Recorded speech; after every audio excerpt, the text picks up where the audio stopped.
Hi, welcome back to the channel. Hope you guys are doing well. So आज के video में हम लोग बात करेंगे क्लचेस के बारे में।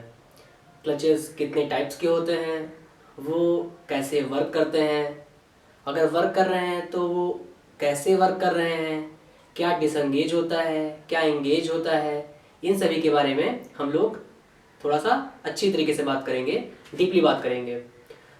इसके पहले के वीडियोस में हम लोगों ने बात की थी कि एक जो ट्रांसमिशन सिस्टम होता है वो कैसे परफॉर्म होता है। पहले इंजन में पावर बनती है, इंजन में पावर बनने के बाद में वो पहुंचती है क्लच के पास, फिर क्लच उसे गियर्स तक पहुंचाता है और फिर आपकी व्हीकल चलती है और बंद होती है आपके हिसाब से। ठीक है, तो अब हम अपना आज का टॉपिक स्टार्ट करने वाले हैं। हम लोगों ने क्लचेस के बारे में काफ़ी बात कर ली है। अब हम देखते हैं क्लचेस कितने टाइप्स के होते हैं।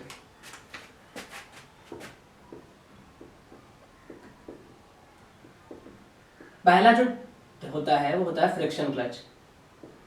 ठीक है, फ्रिक्शन क्लच। और जो सेकंड होता है वो होता है फ्लूइड क्लच। ठीक है, पहला होता है फ्रिक्शन क्लच और दूसरा होता है फ्लूइड क्लच। और फ्रिक्शन क्लच क्या होता है कि ये आपके दो क्लचेस होते हैं। मान लीजिए ये आपके दो क्लचेस हैं और ये बार आपका क्लच है। ठीक है, ये बार आपका क्लच है, दो क्लचेस हैं। ये आपका मान लीजिए ड्राइव क्लच है और ये का आपका ड्रिवन है। तो ये जैसा कि नाम से ही लग रहा है कि फ्रिक्शन क्लच, तो ये जो होते हैं आपस में जुड़े हुए होते हैं, ये आपस में जुड़े हुए होते हैं। अगर ड्राइव घूमता है तो ड्रिवन भी घूमने लगता है। अगर ये घूमेगा, जैसे मैं अगर अपने दोनों हाथों को ऐसे एकदम मिला के रखूं तो मैं अगर हाथ इधर ले जाता हूं तो ये भी हाथ इधर ले जाएगा, लेकिन टूटना नहीं चाहिए। ठीक है, तो क्या करना है कि ये भी इसी तरह होता है कि दो प्लेट्स आपस में जुड़ जाती हैं, तो अगर ये मूव करती है एक प्लेट तो दूसरी प्लेट भी मूव करने लगती है। ठीक है, फ्लूइड क्लच में क्या होता है, ये रोटर्स होते हैं। ठीक है, इसके बीच में फ्लूइड भरा होता है। ठीक है, और टर्बाइंस होते हैं। जब जो आपकी ड्राइव होती है वो घूमती है तो क्या होता है, इसके अंदर का रोटर भी घूमने लगता है। ठीक है, तो जो रोटर घूमता है तो जो मटेरियल होता है इसके अंदर जो भरा होता है पदार्थ, वो जो क्या होता है ड्रिवन को भी घुमाने लगता है, ड्रिवन को भी घुमाने लगता है, ड्रिवन को भी घुमाने लगता है। तो ऐसे टाइप्स के जो क्लचेस होते हैं उनको क्या कहेंगे, उनको कहेंगे फ्लूइड क्लच। ठीक है, तो इसमें बेसिकली दो ऑपरेशंस होते हैं, एक होता है एंगेज का और एक होता है डिसएंगेज का। जब आप किसी भी व्हीकल का गियर चेंज करने की कोशिश करते हो तो आप क्या करते हो, क्लच को दबाते हो। ठीक है, तो उस टाइम पे ऑपरेशन होता है डिसएंगेज का। जब आप उसे छोड़ देते हो तो ऑपरेशन होता है एंगेज का।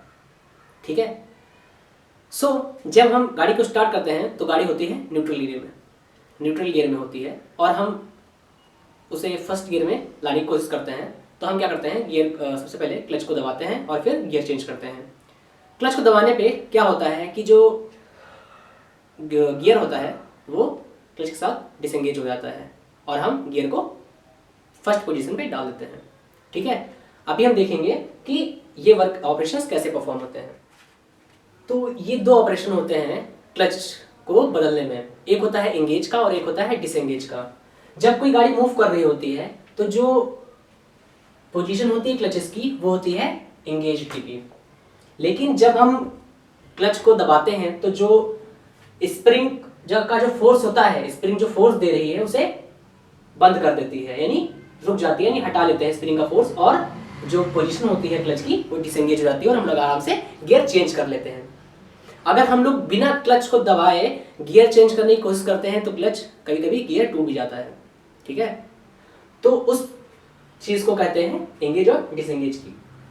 अब फर्स्ट देखिए कि जब हम एक गाड़ी स्टार्ट करते हैं तो क्या होता है, एक गाड़ी स्टार्ट करते हैं तो क्या होता है कि जो पोजीशन होती है क्लच की वो डिसएंगेज होती है, यानी गाड़ी आपकी क्या है, अभी न्यूट्रल है, अभी न्यूट्रल है, न्यूट्रल पोजीशन है गाड़ी की। ये क्या है, ड्राइव प्लेट है और ये केवल घूम रही है, ये केवल घूम रही है क्योंकि ये एंगेज्ड नहीं है, केवल यही घूम रही है।